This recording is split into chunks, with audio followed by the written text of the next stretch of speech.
आज मैं बात करूंगा उन दो टेक्निक्स की जिसके बेसिस पर आप अपनी प्रोडक्टिविटी को मेंटेन रख सकते हैं, अपनी वर्क प्रोडक्टिविटी को या बढ़ा सकते हैं।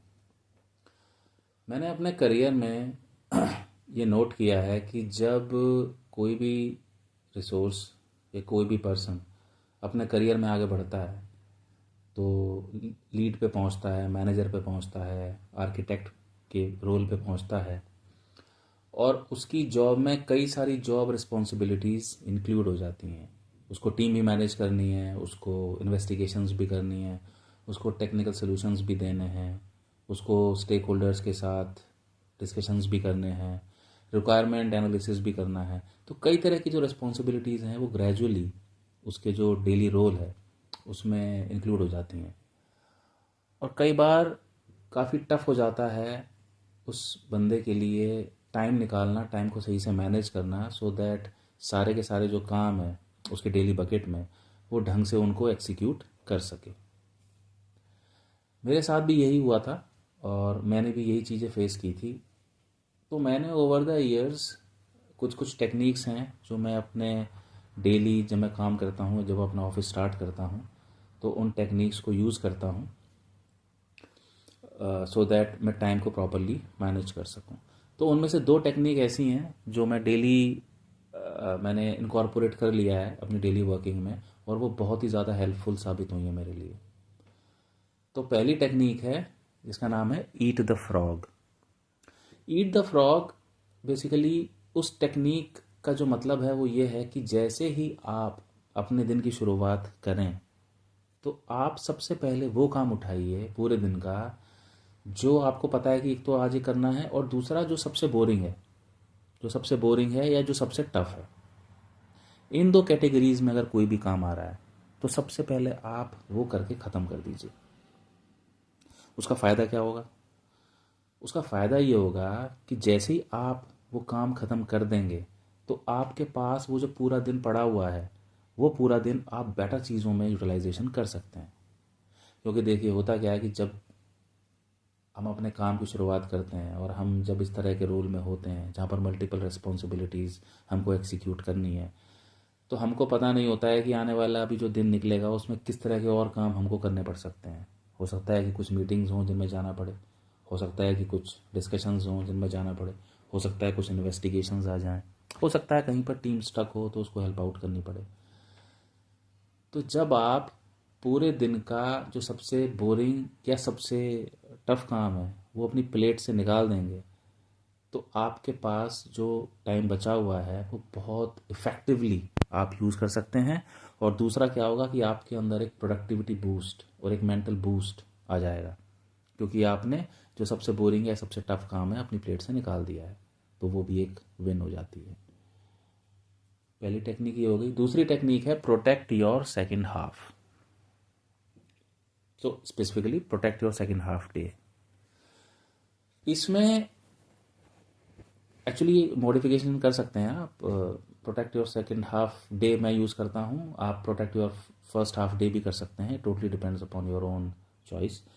तो इसमें करना ये होता है कि आप ये देखिए कि पूरे दिन में फर्स्ट हाफ या सेकेंड हाफ में से, मैं तो सेकेंड हाफ करता हूँ तो मैं सेकेंड हाफ लेके चलूँगा मैं, कि आपका जो सेकेंड हाफ डे है वो प्रोडक्टिव काम में यूज़ हो आपका।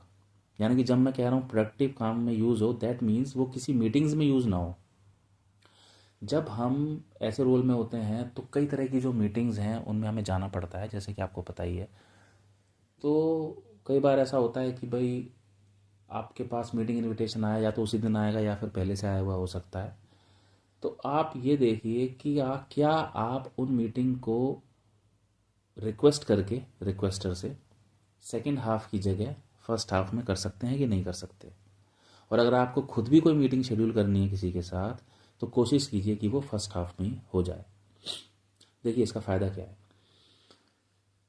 जब भी हम कोई मीटिंग्स करते हैं तो आप मान के चलिए कोई एक मीटिंग अगर 30 मिनट्स की भी है तो वो 1 घंटा आपका चला गया।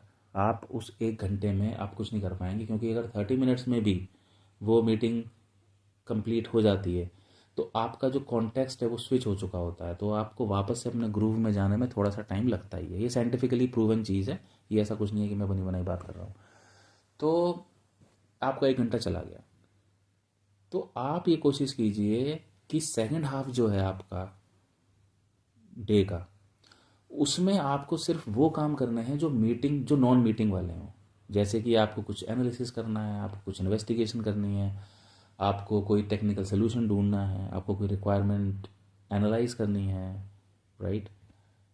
तो आप या कोई डेवलपमेंट करना है या कोई R&D करनी है, यानी कि वो काम जिसमें किसी मीटिंग की ज़रूरत नहीं हो, जिसमें आप डेडिकेटेडली उस चीज़ पर काम कर रहे हों। बाकी सारे जितने काम हैं आप ट्राई कीजिए कि वो फर्स्ट हाफ में ही निपट जाएं। किसी भी तरह की मीटिंग हो, अगर वो रिक्वायरमेंट डिस्कशन की मीटिंग है, नॉर्मल स्टेटस मीटिंग है, नॉर्मल टीम्स मीटिंग है, किसी भी तरह की मीटिंग है, आप कोशिश कीजिए कि वो फर्स्ट हाफ में ही निपट जाए। अगर आपके पास किसी का इनविटेशन आता है जिसमें उसने सेकेंड हाफ में कोई मीटिंग शेड्यूल कर दी है, तो politely ask them. I am not saying कि आप डिनाई कर दीजिए या डिक्लाइन कर दीजिए उसके मीटिंग इनवाइट को। आप पोलाइटली आप उसके साथ आप रिक्वेस्ट कीजिए, रिक्वेस्टर मीटिंग जिसने भी इनवाइट भेजा है, कि भाई क्या ये मीटिंग हम फर्स्ट हाफ में किसी टाइम कर सकते हैं कि नहीं कर सकते। And believe me, most of the time जब भी आप ये रिक्वेस्ट करेंगे आपको हाँ में ही आंसर आएगा। 90% चांस यही होते हैं। 10% चांस में हो सकता है, depending upon the availability of the audience, हो सकता है कि वो सेकेंड हाफ में ही हो, and that is perfectly fine. देखिए, ये टेक्निक यूज़ करके अगर आप 80% या 70% भी ऑन द स्पॉट हिट कर लेते हैं तो आप अपनी प्रोडक्टिविटी को मेंटेन रख पाएंगे, इनफैक्ट इंक्रीज ही कर जाएंगे। ये कुछ ऐसी चीज़ें हैं जो मैंने अपने एक्सपीरियंस से रियलाइज़ की हैं, मैं इनको यूज़ करता हूँ और मैं बहुत ही इफ़ेक्टिवली देखता हूँ कि बहुत ही ज़्यादा यूज़फुल हैं अगर आप ढंग से इनको यूटिलाइज़ करेंगे। इनके आप इनको मोल्ड कैसे भी कर सकते हैं, totally depends upon you. Eat the frog में आपको ज़रूरी नहीं है कि आप बोरिंग ले, हो सकता है आप सिर्फ टफ लें। मैं बेसिकली बोरिंग और टफ दोनों लेके चलता हूँ। प्रोटेक्ट और सेकेंड हाफ डे में मैं सेकेंड हाफ लेके चलता हूँ, आप फर्स्ट हाफ लेके चल सकते हैं। तो ये अपने अपने रूटीन के ऊपर है, लेकिन ये दोनों टेक्निक मुझे बहुत काम आती हैं। आप इनको ट्राई करके देखिए। स्टार्टिंग में हो सकता है थोड़ी सी डिफ़िकल्टी आए, लेकिन एक बार अगर आप इनको यूज़ करना शुरू कर देंगे तो definitely you will get used to it. Thank you.